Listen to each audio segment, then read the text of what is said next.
नमस्कार प्यारे विद्यार्थियों, आप सभी का स्वागत करते हैं कमाल की पाठशाला की एक और नई वीडियो के अंदर। आज हम बात करेंगे नंबर सिस्टम के कुछ महत्वपूर्ण क्वेश्चनों के बारे में और देखेंगे किस प्रकार से उनका सॉल्यूशन होता है।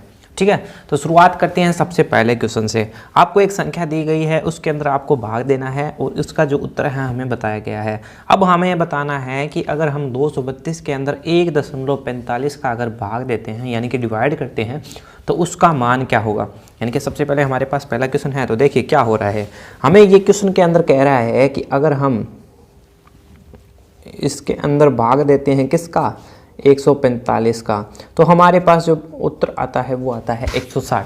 और ये कह रहा है कि अगर हम इसको उल्टा कर दें यानी कि 232 के अंदर भाग दें, कहने का अर्थ है कि अब ये पूछ रहा है कि 232 के अंदर जब हम 1.45 का अगर भाग देते हैं तो मान क्या आएगा। ठीक है, तो इस सवाल को किस प्रकार से करेंगे। सबसे पहले हम दशमलव की संख्या को हटाएंगे। तो दशमलव की संख्या को हटाया, यहाँ से दशमलव हटाया, इसका मतलब है कि ऊपर नीचे हम किससे मल्टीप्लाई कर देते हैं, 100 से। यानी कि 1.45 था, इसके ऊपर 100 से और नीचे भी हम क्या करेंगे, गुणा 100 से। तो इस प्रकार से मल्टीप्लाई करने पे देखिए प्यारे विद्यार्थियों क्या हो गया, यहाँ से हमारे पास हो गया 232 0 0 और नीचे हो गया 145। तो हमें पता है कि 232 शून्य शून्य का जो मान था 145 का भाग देने पे कितना आया था, 160। तो ये हमारे पास इसका राइट आंसर हो गया। यानी कि 23,200 के अंदर जब हमने 145 का भाग दिया ना तो हमारे पास 160 आया। अब इसने जो है वो दशमलव लगा के पूछ लिया, तो सबसे पहले हम क्या करेंगे, दशमलव को हटा देंगे और दशमलव को जैसे ही हटा के हमने सरल किया ना, इसका आंसर हमारे पास आ गया। तो देखिए प्यारे विद्यार्थियों, हमारे पास जो दूसरा क्वेश्चन है वो कहता है कि निम्न में से किन संख्याओं के बीच में हमारे पास केवल एक ही अभाज्य संख्याएं हैं। इसके अंदर केवल कह रहा है कि केवल एक ही आनी चाहिए। ठीक है, ऑप्शंस के अंदर हमारे पास सबसे पहला ऑप्शन है कि 40 तथा 50 के बीच में कितनी है, 60 तथा 70 के बीच में कितनी है, 80 तथा 90 के बीच में कितनी है और 90 तथा 100 के बीच में कितनी है। तो यानी कि अभाज्य संख्याओं का अर्थ है प्राइम नंबर्स। सबसे पहले हमें पता होना चाहिए कि प्राइम नंबर्स कौन सी संख्याएं होती है। यानी कि ऐसी संख्याएं जिनमें केवल एक स्वयं का और जो संख्या है उसका स्वयं का और एक का से भाग जाए। यानी कि कहने का अर्थ है कि केवल उसके दो गुणनखंड हो, यानी कि दो ही ऐसे हमारे पास होने चाहिए जिसे ये भाग जाए। यानी कि केवल दो ही गुणनखंड होने चाहिए, कहने का अर्थ है। ठीक है, सबसे पहले हम देखेंगे कि 100 से कम जो है वो कितनी अभाज्य संख्याएं होती है। ठीक है, सबसे पहले अगर हम चर्चा करें 100 से कम की, तो देखिए कौन कौन सी होगी। देखिए प्यारे विद्यार्थियों, जितनी भी हमारे पास अभाज्य संख्याएं हैं 100 के से नीचे की बात करें तो उनकी कुल संख्या है हमारे पास कितनी, 25। यानी कि 25 कुल संख्याएं हैं हमारे पास। सबसे पहले हम शुरुआत करते हैं कौन सी, सबसे छोटी हमारे पास अभाज्य संख्याएं होती है कौन सी, 2। यानी कि 2 के अंदर एक का और स्वयं का भाग जाता है। इसके बाद में बात करें तो हमारे पास कौन सी संख्या आती है, वो है 3। इसके बाद में आती है हमारे पास 5। ठीक है, 5 के बाद में कौन सी संख्या, 7। ठीक है, अब देखिए क्योंकि 6 को हमने क्यों नहीं लिया, 6 के हमारे पास काफ़ी सारे फैक्टर्स हैं यानी कि गुणनखंड होते हैं। सबसे पहले बात करें 6 के लिए तो हमारे पास 1 से ज़्यादा है, इसके अलावा 2 3 और 6 यानी कि काफ़ी ज़्यादा होते हैं। 8 का नहीं हो सकता, 9 का नहीं हो सकता, इस बाद में 11 आ जाएगी हमारे पास अभाज्य संख्याएं। इसके बाद में 12 के होते हैं, हमारे पास आ जाएगी अगली संख्या 13 17 19। ठीक है, यहाँ तक आपको कोई समस्या नहीं होगी। अब देखिए बड़ी संख्याएं क्या होगी, 20 का भाग दें तो बहुत सारी संख्याएं ऐसी है जिससे 20 जो है वो डिवाइडेड हो रहा है। इसके बाद में बात करें 21 का, तो 7 का भी जा रहा है, 3 का भी जा रहा है, इस प्रकार से 21 के लिए भी है। 22 के लिए भी हमारे पास है, अगर हम इसको 2 से भाग देते हैं तो बिल्कुल जाता है। अगर हम 23 की बात करें तो 23 से हमारे पास नहीं जा रहा है। ठीक है, अगली संख्या कौन सी होगी, 24। 24 के अंदर 2 का भाग पूरी तरीके से जाता है। इसके बाद में 25 की बात करें तो 25 के अंदर 5 का भाग जाता है, नहीं होगा। 26 के अंदर भी 2 का भाग जाता है। 27 के अंदर भी 2 का नहीं जाता, सॉरी 3 का भाग जाता है 27 के अंदर। यानी कि बहुत सारी संख्या हैं जिसके में 27 के अंदर जो जाता है। 28 की बात करें तो 2 का भाग जाता है। 29 ऐसी संख्या हैं जिसके अंदर नहीं भाग जाता। तो ये तो हमारे पास भाग हो गई 1 से 30 तक की संख्याओं के लिए। अब आगे की संख्याएं देखते हैं। 31 के अंदर नहीं जाएगा, इसी प्रकार 37 के अंदर भी नहीं जाएगा। इसी प्रकार अगर हम देखें 41 है, 43 है, 47 है। ठीक है प्यारे बच्चों, हमारे पास इसके बाद में है 53 है, फिर 59 है, 61 है, 67 है। यानी कि कोई संख्या छूट जाए तो बता दीजिएगा। 71 है इसके बाद में, फिर हमारे पास 73 है, फिर हमारे पास 79 है, फिर हमारे पास 83 है, फिर हमारे पास 89 है और 97 है। तो ये हमारे पास कुल 25 संख्याएं होगी। अब चलते हैं क्वेश्चन की ओर। क्वेश्चन हमें क्या कह रहा था, इसके अंदर ये कह रहा था कि केवल एक ही अभाज्य संख्याएं होनी चाहिए इन संख्याओं के बीच। ठीक है, अब देखिए हमने इस प्रकार से इन अभाज्य संख्याओं के लिए बात कर ली। अब देखिए हमारे पास क्या हो रहा है। सबसे पहले अगर बात करें हम पहले ऑप्शन के लिए, ये ऑप्शन के अंदर हमारे पास 40 तथा 50 थे ठीक है। तो ये देखिए 41 आ रहा है, इसमें 43 आ रहा है, 47 आ रहा है, यानी कि 50 तक हमारे पास 3 संख्याएं आ गई। इसी प्रकार 60 से 70 के बीच में अगर देखें हम, यानी कि 61 आ गया, 67 आ गया, 2 संख्याएं हमारे पास आ गई। केवल एक संख्या ही लेनी थी हमें। इसके बाद में देखिए 80 से 90 के बीच में, यानी कि 83 भी आ रही है और 89 भी आ रही है। अब जो हमारे पास अंतिम ऑप्शन है वो इसका आंसर हो जाएगा डी उत्तर हो जाएगा इसका। डी के अंदर है 90 से 100 के बीच में, यानी कि 90 तथा 100 है हमारे पास। 90 तथा 100 के बीच में कितनी है, केवल एक ही अभाज्य संख्या है। हमसे ये पूछा था कि इनमें से कौन सी एक अभाज्य संख्या है। बस आपको इन अभाज्य 25 अभाज्य संख्याओं को याद रखना है। काफ़ी ज़्यादा क्वेश्चन इससे पूछे जाते हैं, यानी कि ये डायरेक्टली पूछ सकता था कि 60 और 70 के बीच में कितनी अभाज्य संख्याएं हैं। ठीक है, अब देखिए प्यारे विद्यार्थियों, अगला क्वेश्चन हमारे पास है कि दो संख्याओं का गुणनफल हमें दे रखा है 18.75, यानी कि 18.75। यदि एक संख्या दूसरी संख्या की 3 गुनी है, इसका मतलब है इनके अंदर संबंध है। यहाँ से देखिए एक संख्या दूसरी संख्या की 3 गुनी है, इसका अर्थ है कि ये बराबर तो नहीं हो सकता। एक संख्या हमारे पास होगी छोटी और एक संख्या हो जाएगी हमारे पास बड़ी। ठीक है, तो हमें ज्ञात करनी है कौन सी बड़ी संख्या। तो सबसे पहले हम मानेंगे कि माना बड़ी संख्या, देखिए सबसे पहले हम क्या करेंगे, माना बड़ी संख्या। बड़ी संख्या हमारे पास मान ली हमने क्या हो गई x, और छोटी संख्या कौन सी हो गई, इसी प्रकार हम मानेंगे ये छोटी संख्या हो जाएगी हमारे पास y। अब पहला संबंध ये कह रहा है कि दोनों संख्याओं का जो गुणनफल है, यानी कि कहने का अर्थ क्या है हमारे पास कि x y का गुणनफल है वो आता है हमारे पास 18.75। अब दूसरी बात ये कह रहा है, एक संबंध दिया गया है, ये कह रहा है कि बड़ी संख्या का मान छोटी संख्या से 3 गुना है। कहने का अर्थ क्या है कि बड़ी संख्या क्या है, यानी कि एक संख्या दूसरी की 3 गुनी है। इसका अर्थ क्या है कि हमारे पास बड़ी संख्या का मान किसके बराबर होगा, 3y के, यानी कि यह संबंध कह रहा है। अभी आप सोच सकते होंगे कि जो बड़ी संख्या है जो इससे बराबर नहीं हो सकती, बराबर कब होगी, जब y को हमने 3 बार गुणा कर दिया है, जिससे क्या होगा कि ये बराबर हो जाएगी। अब इसको हम लिख देंगे यहाँ पे, कहने का अर्थ है कि इस समीकरण के अंदर रख देंगे। अब देखिए यहाँ पे हमारे पास था x का मान कितना है 3y हो गया, इंटू में हमारे पास हो गया y 18.75। यहाँ से हो जाएगा हमारे पास प्यारे बच्चों 3y², और ये है 18.75। अब y² का बराबर मान कितना आ गया 18.75, और भाग किससे हो गया 3 से। अब आप जानते होंगे इसको हम कन्वर्ट कर देते हैं इस प्रकार से कि 1875 बटे में हो गया हमारे पास 3 × 100। ठीक है, यानी कि इस प्रकार से ये हो गया 18 × 100। अब सबसे पहले हमने जब इसको 3 से भाग दिया, देखिए 3 से भाग दिया है हमने जब इसको, तो क्या आ गया हमारे पास 625, यानी कि y का मान आ गया है अंडर रूट के अंदर 625, और बटे में क्या बच गया है हमारे पास 100। जब हमने इसका दशमलव हटाने के लिए ऊपर नीचे 100 से गुणा कर दिया, क्योंकि हमने क्या किया है यहाँ पे हमने 100 से मल्टीप्लाई कर दिया ऊपर नीचे। 100 से जब इसको मल्टीप्लाई किया तो इसका दशमलव हट गया और नीचे भी ये हो गया, यानी कि यहाँ से इस प्रकार से आ गया। तो हम जानते हैं 625 का रूट हम निकालना भी जानते हैं, हम कई विधियों से हैं, यानी कि गुणनखंड विधि से भी कर सकते हैं इसको और अन्य विधि से भी कर सकते हैं। सबसे पहले देखिए हम क्या करेंगे, इसका मान निकालेंगे। देखिए मैं करूँगा क्या, इसका y बराबर आ गया हमारे पास 225/10। ठीक है, यानी कि 625 का हमारे पास जो हम इसको बाहर निकालते हैं इस रूट से, तो हमारे पास कितना आ जाता है 25 आ जाता है। ठीक है, यानी कि 25 × 25 करने में हमारे पास 625 आया था, बटे में हो गया 10, यानी y का मान आ गया 2.5। अब x का मान किसके बराबर था हमारे पास 3y के।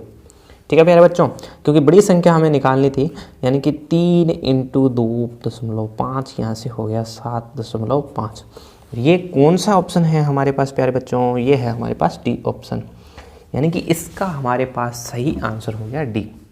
अब बढ़ते हैं हम अगले क्वेश्चन की ओर। देखिए प्यारे बच्चों, अगले सवाल के अंदर क्या हो रहा है, ये कह रहा है स्थानीय मान और जातीय मान की बात कर रहा है, यानी कि स्थानीय मान हमारे पास क्या है और जातीय मान क्या होते हैं, इसके बारे में हमने काफ़ी ज़्यादा चर्चाएं कर चुके हैं। यानी कि प्लेस वैल्यू और फेस वैल्यू की बात कर रहा है। हमें एक संख्या दी गई है 6453, यानी कि 6453 दी गई है, और हमें पूछ लिया गया है कि 6 के स्थानीय मान यानी कि प्लेस वैल्यू तथा जो है हमारे पास जातीय मान यानी कि हमारे पास फेस वैल्यू का अंतर कितना होगा। तो सबसे पहले देखिए हमारे पास संख्या कितनी थी, यहाँ पे संख्या है हमारे पास 6453। ठीक है, अब समझने का प्रयास कीजिए। यहाँ पे प्रत्येक अंक कुछ ना कुछ बता रहा है, मैं इसको इस प्रकार से लिख दूँ अगर, ठीक है। अब देखिए ये अंक हमें बता रहा है कि यहाँ है इकाई का अंक, ठीक है। ये अंक हमें बता रहा है कि ये है दहाई का अंक, ये हमें अंक बता रहा है ये है सैकड़े का अंक, और ये हजार का अंक, ठीक है। यही हमने सीखा था, हजार का अंक। इसका काम क्या है, देखिए सबसे पहले हमें क्या निकालनी है, 6 के लिए। 6 के लिए हम क्या निकालेंगे, 6 के लिए हम निकालने वाले हैं स्थानीय मान को, यानी कि स्थानीय मान का मतलब हो गया प्लेस वैल्यू, प्लेस वैल्यू। अब हम सबसे पहले जब हम प्लेस वैल्यू निकालने वाले हैं स्थानीय मान के लिए, तो हमें कुछ चीज़ों का पता है। हमें क्या पता है कि हमें किसी भी अंक का अगर स्थानीय मान निकालना है तो उसको क्या करना होगा कि हम अगर हमें वो स्थान जो है वो अगर इकाई अंक पे है तो हम इसको 1 से गुणा करते हैं। अगर वो अंक जो है हमारे पास अगर दहाई के स्थान पे है तो उसको हम 10 से गुणा करते हैं। अगर वो अंक हमारे पास सैकड़े के स्थान पे है तो उसको हम हजार के करते हैं। अगर वो हजार के अंक के अगर हमें स्थानीय मान निकालना हो यानी कि हजार का अंक लिखेंगे और साथ में कर देंगे उसको 1000 से गुना। तो यहाँ पे देखिए 6 का हमें स्थानीय मान ज्ञात करना है, तो 6 कितने पे आता है, इसको ज्ञात करने के लिए 6 आता है हमारे पास हजार के अंक पे, यानी कि 6 इंटू हो जाएगा हमारे पास 1000, यानी कि 6 इंटू हो जाएगा हमारे पास 1000। तो यहाँ से इसका स्थानीय मान आ जाएगा हमारे पास कितना, 6000। अब देखिए 6000 हमारे पास स्थानीय मान आ चुका है। अब हमें कौन सा मान निकालना है, वो हमारे पास है जातीय मान। जातीय मान को वास्तविक वैल्यू यानी कि फेस वैल्यू कहते हैं। जो अंक का जातीय मान उसी अंक को कहते हैं, यानी कि जो अंक है हमारे पास उसका स्थानीय जातीय मान वही अंक होगा। जैसे हमें 6 का जातीय मान निकालना है, यानी कि 6 का जातीय मान हमें क्या करना है, ज्ञात करना है जातीय मान। तो इसके लिए देखिए क्या हो जाएगा हमारे पास, ये हो जाएगी हमारे पास फेस वैल्यू, फेस वैल्यू, ठीक है।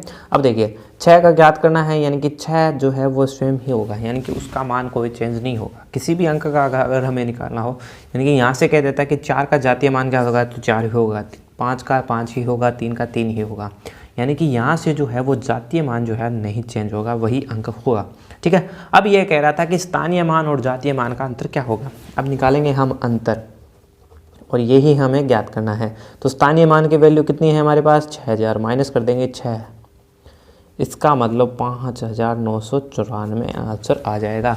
और देखिए प्यारे बच्चों कि ये हमारे पास किस ऑप्शन के अंदर आ रहा है, 5994 जो है वो पहले ही ऑप्शन के हमारे पास मिल रहा है। तो इसका जो ऑप्शन नंबर 1 है वो हमारे पास राइट आंसर हो जाएगा। यानी कि यहाँ तक आप ही कभी किसी भी बच्चे को हमें लगता कि यहाँ पे कुछ समस्याएं होंगी। तो देखिए प्यारे बच्चों अगला क्वेश्चन कह रहा है कि 50 से 100 के तक हमारे पास कुल कितनी अभाज्य संख्याएं हैं, यानी कि प्राइम नंबर्स पूछ लिया है। फिर से हमारे पास एक क्वेश्चन और आ गया है प्राइम नंबर्स के ऊपर। तो हमने पिछली जो क्वेश्चन किया था उसके अंदर हमने काफ़ी सारे प्राइम नंबर्स को देखा था। तो जैसा कि प्यारे विद्यार्थियों हमने देखा था कि हमारे पास इसके अंदर 50 से 100 के बीच में कौन कौन से अंक आ रहे थे। सबसे पहले 51 की बात करें तो इसके अंदर स्पष्ट रूप से हमारे पास 3 से भाग जाता है। इसके बाद में करें 52 की बात तो इसके अंदर जाता है। तो सबसे पहला हमारे पास नंबर था वो था 53, ठीक है। इसके बाद में हमारे पास नंबर था 59, फिर हमारे पास क्या था, फिर था हमारे पास 61, 67, 71, 73, 79, 83, 89 और 97। अब देखिए ये हमारे पास अभाज्य संख्या यानी कि प्राइम नंबर्स है, यानी कि ऐसी संख्या है जिसमें एक और स्वयं के अलावा अन्य किसी संख्या का भाग ना जाए और या अन्य कोई गुणनखंड न हो। यानी कि एक तो एक हो सकता है और दूसरा कौन हो सकता है, वो संख्या स्वयं हो सकती है। यानी कि यहाँ से जो आंसर है हमारे अगले क्वेश्चन का वो कितना हो जाएगा, संख्याएं गिनिए 1 2 3 4 5 6 7 8 9 10, यानी कि कुल संख्याएं हमारे पास कितनी आ गई, 10 संख्याएं। 10 संख्याएं हमारे पास आ चुकी है। यानी कि 50 से लेके हमारे पास 100 के बीच में कितनी संख्याएं हैं, 10 संख्याएं। और इसके अलावा हमने कहा था कि हमारे पास कुल कितनी संख्याएं होती है, 25 संख्याएं। यानी कि 1 से लेके 100 के बीच में कुल 25 संख्याएं होती है। अगर हमारे पास ये क्वेश्चन आ जाए कि 1 से लेके 50 के बीच में कितनी संख्याएं हैं तो वो बचेगी हमारे पास 15 संख्याएं। तो यहाँ से इसका सही ऑप्शन हो जाएगा ऑप्शन नंबर ए। अब बढ़ते हैं अगले क्वेश्चन की ओर। अगला क्वेश्चन काफ़ी सिंपल क्वेश्चन है। डायरेक्टली इसके अंदर पूछा गया है कि इनमें से तीन अंकों की सबसे छोटी संख्या कौन सी होगी। तो हम जानते हैं कि अगर हमारे पास सबसे छोटी संख्या ज्ञात करनी हो तो वो होती है हमारे पास शून्य। लेकिन वो शून्य जब काम करता है अगर किसी संख्या के आगे आए, यानी कि सबसे छोटी संख्या हमारे पास पता है हमें क्या होती है, शून्य। शून्य कब कार्य करती है कि जब वो संख्या क्या हो, किसी अंक के आगे आए। यानी कि अगर मैं लिखूं यहाँ पे 0 1 तो इसका मान क्या है, 1 ही गिना जाएगा। यानी कि इस यहाँ पे इसकी कोई वैल्यू नहीं है, यानी कि केवल ये एक अंक का अंक बन जाता है। अगर मैं शून्य को बाद में लिखता हूँ यानी कि 10 लिखता हूँ तो ये 2 अंक की संख्या हमारे पास बन जाती है और सबसे छोटी संख्या बन जाती है।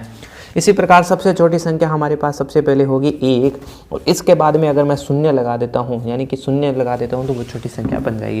यानी कि सबसे छोटी संख्या वो भी 3 अंक की होगी हमारे पास 100, यानी कि 100 जो है हमारे पास सबसे छोटी संख्या है। कितने अंक की, 3 अंकों की सबसे छोटी संख्या है।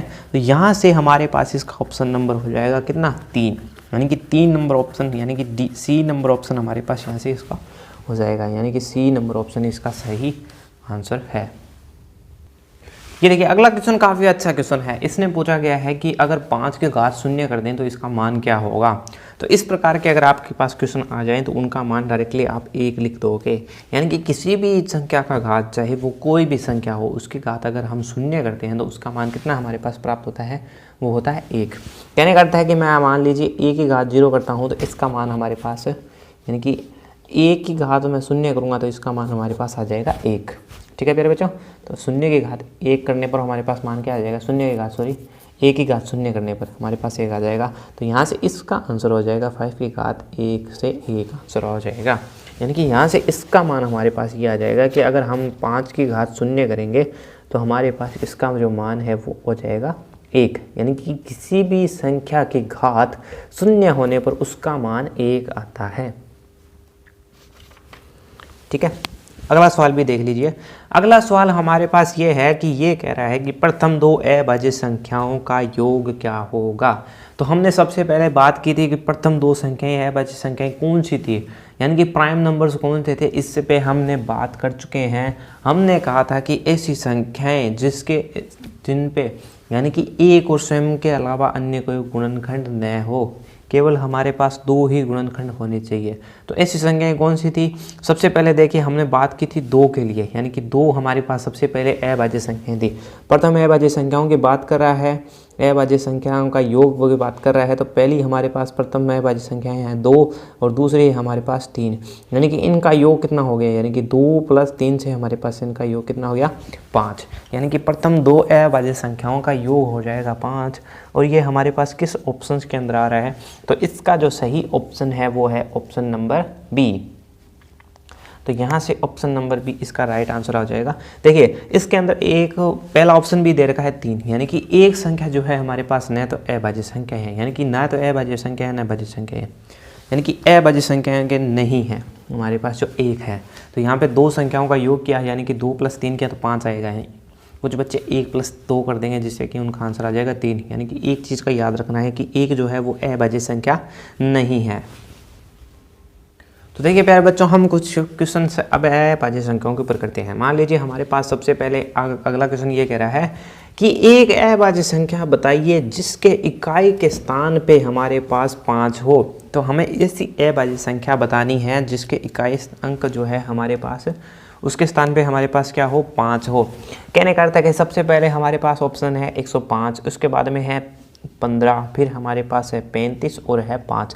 तो इनमें से कौन सा ऐसा ऑप्शन हमारे पास सही ऑप्शन हो जाएगा। तो सबसे पहले हमारे पास 5 आता है, यानी कि देखिए सबसे पहले सबसे छोटी हमारे पास जो है वो हमारे पास कौन सी संख्या होती है, यानी कि इकाई के अंदर देखें तो 5 है, ये 5 होती है। यानी कि 5 एक ऐसी संख्या होती है जिसका इकाई का अंक 5 होता है और सबसे छोटी संख्या होती है, यानी कि इकाई का अंक ये हो गया। अब देखिए एक ऑप्शन है हमारे पास 105। 105 के अंदर आप 5 का भाग दे के देखोगे तो आराम से जा रहा है, यानी कि 5 का हमें विभाजित हो रहा है। इसका मतलब है कि ये क्या है कि एक अभाज्य संख्या नहीं है। इसके अलावा अगर हम 15 को देखें तो 15 के अंदर हमारे पास 3 का भी जा रहा है और 5 का भी भाग जा रहा है, तो ये भी क्या है, एक अभाज्य संख्या नहीं है। इसी प्रकार आप 35 के अंदर देखोगे तो 5 से अगर हम इसको डिवाइडेड करते हैं तो पूरी तरीके से इसके अंदर भाग जाता है। तो ये भी क्या एक अभाज्य संख्या नहीं है। 5 एक ऐसी अभाज्य संख्या है जिसके केवल 2 ही गुणनखंड है, एक और वो 5, यानी कि एक तो एक और एक 5 स्वयं है। इसका अर्थ है कि हमारे पास इसका सही उत्तर है जो 5 हो जाएगा। इसी प्रकार अगला क्वेश्चन मान लीजिए हमारे पास दिया गया है कि एक ऐसी हमें संख्या बतानी है जो सम होने के साथ साथ अभाज्य संख्या भी है। अब देखिए हमारे पास ऑप्शन है 2, 4, 6, 8, यानी कि देखिए सबसे पहला ऑप्शन 2 है, इसके बाद में 4 है, इसके बाद में 6 और 8 है। देखिए ये सभी जो संख्याएं हैं वो हमारे पास सम संख्याएं दी गई है, लेकिन एक चीज़ जो है वो एक भिन्न है। वो क्या चीज़ है? वो है हमारे पास अभाज्य संख्याएं, यानी कि 2 एक ऐसी अभाज्य संख्याएं हैं जो सम होने के साथ साथ क्या है, एक अभाज्य संख्याएं भी है। यानी कि इसका भी हमारे पास ऑप्शन नंबर क्या हो जाएगा? ए। उसका हो गया था हमारे पास डी, इसका हो जाएगा ए। देखिए इसके अलावा अगर हम अन्य संख्या की बात करें, 4 जो 4 है वो सम संख्या होने के साथ साथ क्या एक भाज्य संख्या, यानी कि 1 से भाग जा रहा है, इसके अंदर 2 से भाग जा रहा है और इसके अलावा 3 से भी भाग जा रहा है, सॉरी 4 से, 3 से नहीं 4 से, ठीक है। इसके अलावा हमारे पास आ रही है अगली संख्या 6 के लिए बात करें तो 1 से है हमारे पास, 2 से है हमारे पास, 3 से है हमारे पास और एक क्या है 6 से है। इसके अलावा हमारे पास है 8 संख्या। 8 के अंदर भाग के देखें तो 1 से भी जा रहा है, 2 से भी जा रहा है, 4 से भी जा रहा है और 8 से जा रहा है। यानी कि ये जो संख्याएं हैं 4, 6, 8 ये सम, यानी कि 2, 4, 6, 8 तीनों क्या है, चारों हमारे पास क्या है सम संख्या है। लेकिन हमें पूछा गया है कि अभाज्य संख्याएं भी होनी चाहिए, यानी कि 2 एक ऐसी संख्या हो जाएगी जो सम संख्या होने के साथ साथ हमारे पास क्या है अभाज्य संख्या भी है, ठीक है। अब हमने बात कर ली थी काफ़ी सारे क्वेश्चन के बारे में कि हमारे पास जो है अभाज्य संख्याओं से रिलेटेड काफ़ी सारे क्वेश्चन बनते हैं। उसके अंदर ये पूछ सकता है कि आपको 10 और 20 के बीच में कितनी अभाज्य संख्याएं हैं, या 20 से 30 के बीच में कितनी है, यानी कि ऐसे ढेरों सारे क्वेश्चन बन जाते हैं, ठीक है। तो इस प्रकार से हमने काफ़ी सारे क्वेश्चनों को देखा। अगली वीडियो के अंदर हम और ज़्यादा क्वेश्चनों को देखेंगे।